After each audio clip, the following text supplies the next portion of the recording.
एक बहुत सी simple topic mining, जो सोचते ही समझ आता है, अरे माइनिंग ऐसे कुछ समझ में आता है।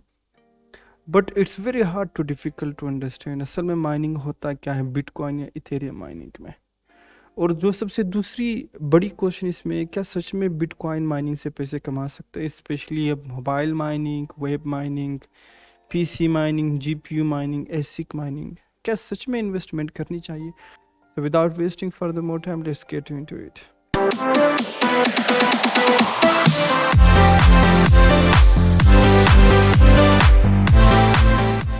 और बिटकॉइन माइनिंग को समझने के लिए सबसे पहले बिटकॉइन को समझना चाहिए। इन शॉर्ट, बिटकॉइन बनाया इसीलिए था कि ये डिसेंट्रलाइज्ड हो। फॉर एग्जांपल, अगर आप किसी को पैसे बेचना चाह रहे हो ऑनलाइन बैंक के थ्रू, वो पहले आपको बैंक में जाना पड़ेगा, या फिर अगर आप ऑनलाइन कर रहे हो तो आपको ट्रांजैक्शन सबमिट करनी पड़ेगी। Someone take 24 hours. अगर आप पैसे बिल्कुल बल्क में कुछ ज़्यादा ही भेज रहे हैं, maybe you put some reason, आपको बताना होगा कि आप ये पैसे किसको भेज रहे हो, किस लिए भेज रहे हो। अगर आपके अकाउंट में पैसे आते हैं, सो दैट मीन्स के अथॉरिटीज़ है, वो बैंक की अथॉरिटीज़ है, गवर्नमेंट अथॉरिटीज़ है, उनके कंसेंट के बगैर आप नहीं कर सकते। बट बिटकॉइन जो बनाया गया था इसीलिए कि डिसेंट्रलाइज्ड हो।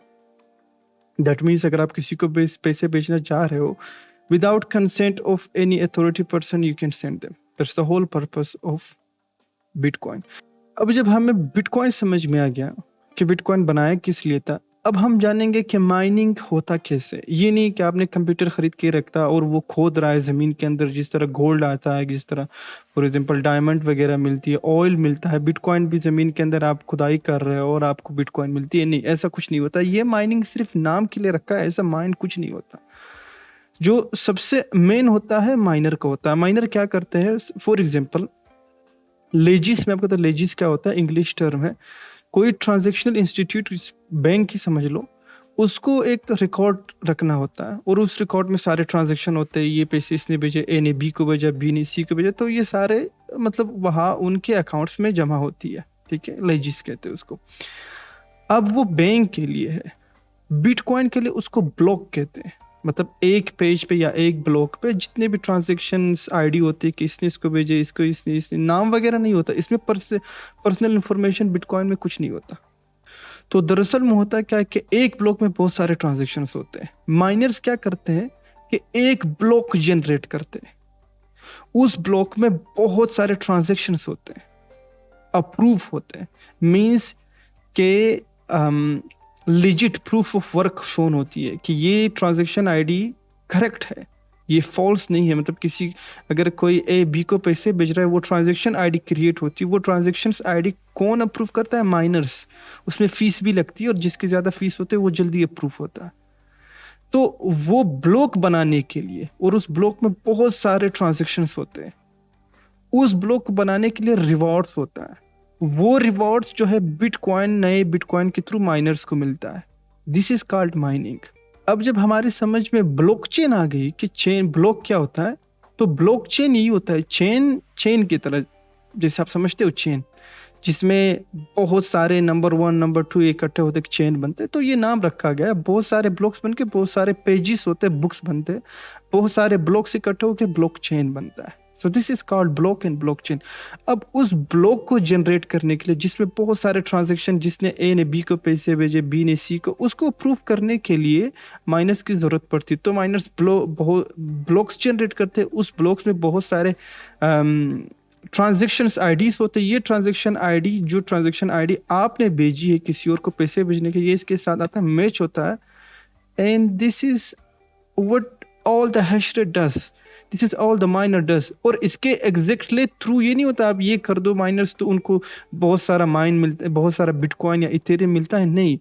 इससे ये होता है कि बिटकॉइन फिर उसको गिफ्ट करता है, रिवॉर्ड्स देता है। जैसे आप होमवर्क करते हो, आपको रिवॉर्ड्स मिलता है नंबर के थ्रू। आप बैंक में काम करते हो, आप बैंक में भी यही कोई मैनुअल प्रोसीजर होता है। आप जब बैंक में प्रूफ करते हो, मतलब बैंक के जितने भी कैशियर्स के काम होते हैं, जब वो करते हैं उनको मंथली सैलरी मिलती है। यहाँ पे मंथली नहीं मिलता, मतलब 10 मिनट्स में, एवरी 10 मिनट्स में माइनर्स को उनके बिटकॉइन मिल जाते हैं कि ये तुम्हारा गिफ्ट है।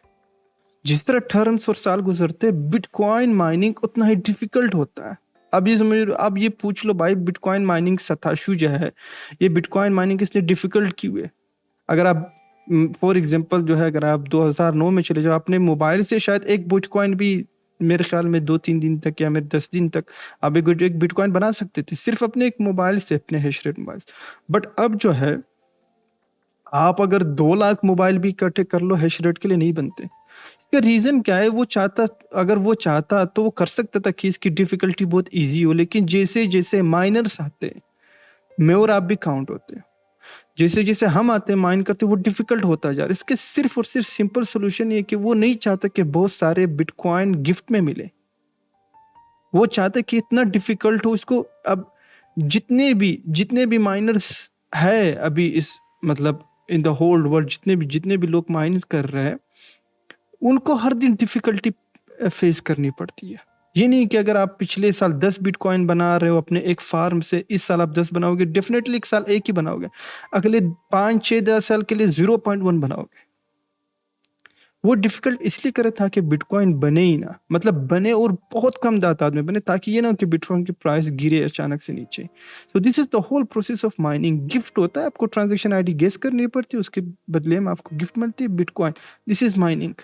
जैसे हमको माइनिंग समझ में आ गई, एक सिंपल प्रोसेस होता है इथेरियम और जितने भी कॉइन्स माइन होते हैं। अब हम ये जानेंगे कि सच में बिटकॉइन माइनिंग या इथेरियम माइनिंग जो है, ये वर्थ इट है क्या? इसमें पैसे इन्वेस्ट करने चाहिए? तो बहुत सारे चीज़ों से माइनिंग होती है। वेब माइनिंग होता है, GPU mining, CPU mining, mobile mining भी शुरू हो चुका है, एंड एसिक माइनिंग।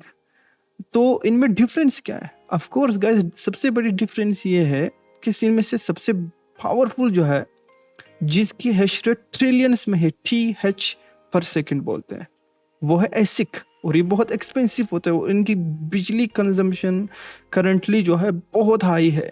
ये एवरेज आप नहीं कर सकते हो इसमें, आप इसको घर में लगा लो और आप पैसे बना नहीं, वहाँ पे जहाँ पे इलेक्ट्रिसिटी बहुत चीप आप कर सकते हो। GPU mining is the most convenient one, जैसे आप घर में भी लगा सकते हो, इसकी कंजम्पशन उतनी हाई भी नहीं होती। बट फर्क क्या है इसमें गाइस? सबसे बड़ी, सीपीयू माइनिंग तो अब तो हिस्ट्री बन चुकी है, पहले 2009 में होती थी, अब तो बिल्कुल हिस्ट्री बन चुकी है। जीपीयू माइनिंग सबसे, और एसिक माइनिंग, ये दोनों सबसे बड़ी है। मैं आपको एक, और मोबाइल माइनिंग का भी अब जो आई है, तो इसमें मैं मोबाइल माइनिंग भी ऐड करता चलो। इन तीनों में सबसे बड़ी फ़र्क क्या है? एक रफ कैलकुलेशन के थ्रू मैं आप सबको बताने जा रहा हूँ। मैं एवरेज $500 लेता हूँ, $500 फ़ोन लेता हूँ, $500 जीपीयू लेता हूँ, और एसिक तो $500 की नहीं आती, बट उस टर्म्स में कैलकुलेशन करेंगे जिस टर्म्स में हम एसिक, जिस टर्म में हम जीपीयू और मोबाइल का करेंगे। एवरेज मोबाइल अगर आप लेते हो, उसकी जो हैश रेट होती है एवरेज 50 होती है $500 की, या 45, इससे भी कम होती है, लेकिन हम एवरेज 50 हैश पर सेकंड, यानी हर सेकंड में वो 50 हैशेस बनाते हैं, 50 कैलकुलेशंस करते हैं। That's one cell phone. एक cell phone 50 hash rate is the power of one cell phone. अब जीपीयू, अब अगर $500 की आप एक जीपीयू खरीद लो, या एक आप ग्राफिक कार्ड खरीद लो, उसकी जो हैश रेट होती है वो 25, 30, 35 एवरेज होती है, बट मेगा हैश पर second. So that means 35, sorry, let's do the average, let's make 25 mega. So mega is 10 raised the power 6. So 1 2 3 4 5 and 6, that's divided by कितने, 50 हैश रेट जो mobile की थी। दैट मीन्स आपको, अगर आप एक, जैसे सब कहते हैं भाई मोबाइल माइनिंग वगैरह वगैरह, मैं आपको ये बता दूं कि एक मोबाइल, मतलब एक जीपीयू, अगर आप उससे माइनिंग कर रहे हो, उसके मुकाबले में 5 लाख सेलफोन्स होगी, तभी उसके जितना ही काम करेगी। तो इसलिए मोबाइल माइनिंग तो ऐसे गार्बेज में चला गया। There is no use of mobile mining. अब ये वाली कंपैरिजन हम जीपीयू और एसिक के करेंगे। कुछ लोग बोलते हैं एसिक खरीदना है, कुछ हम एसिक की भी एवरेज लेते हैं।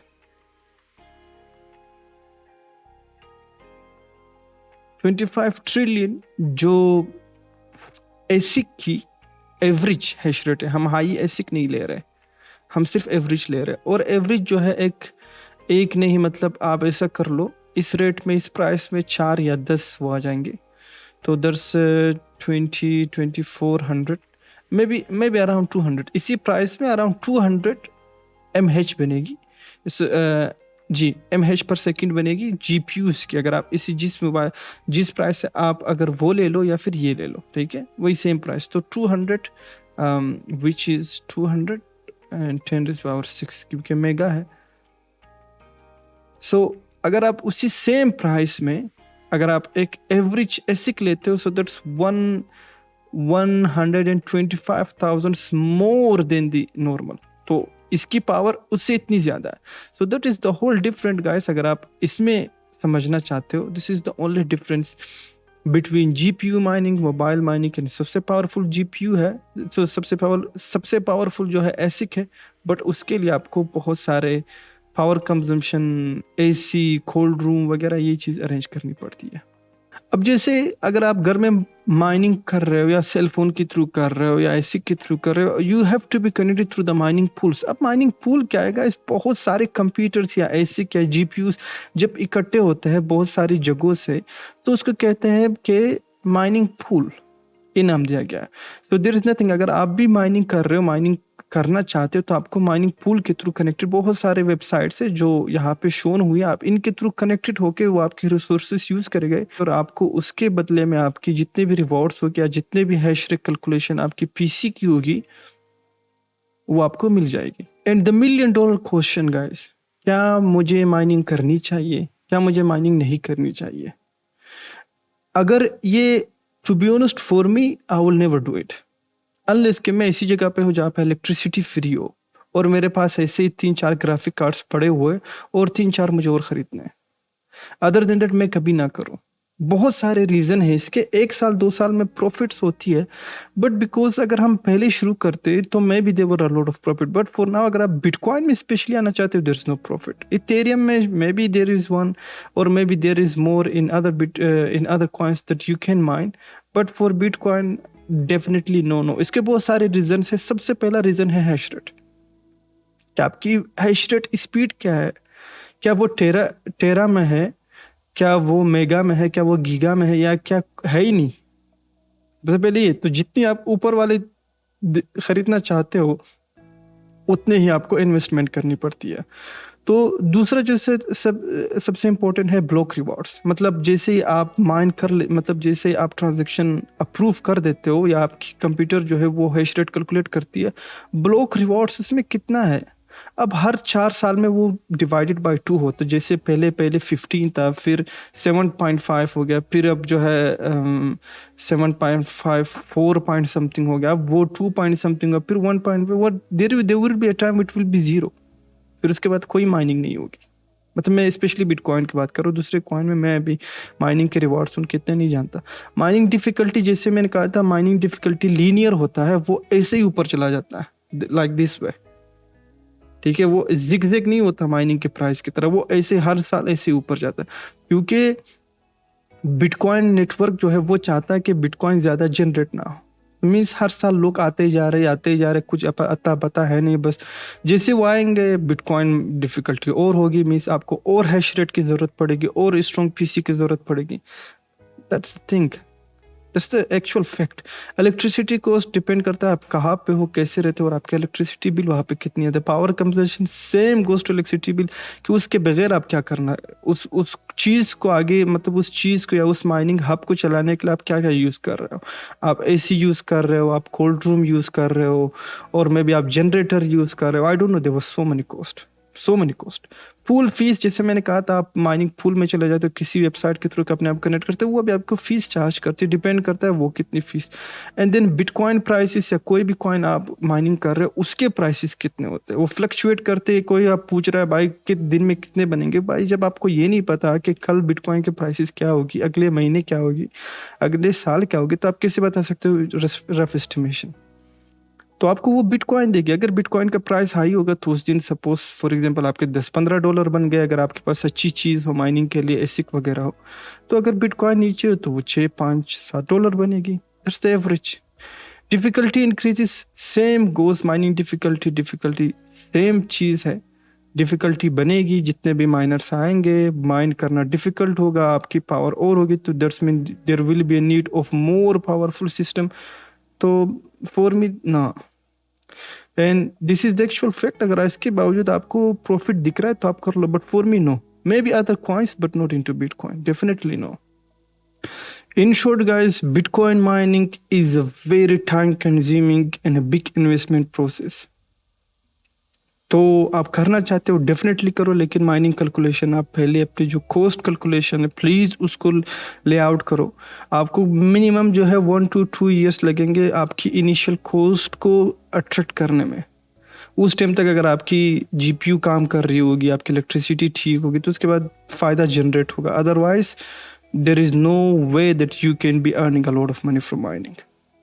तो जितने भी पॉसिबल क्वेश्चंस थे मैंने सारे आंसर कर दिए हैं।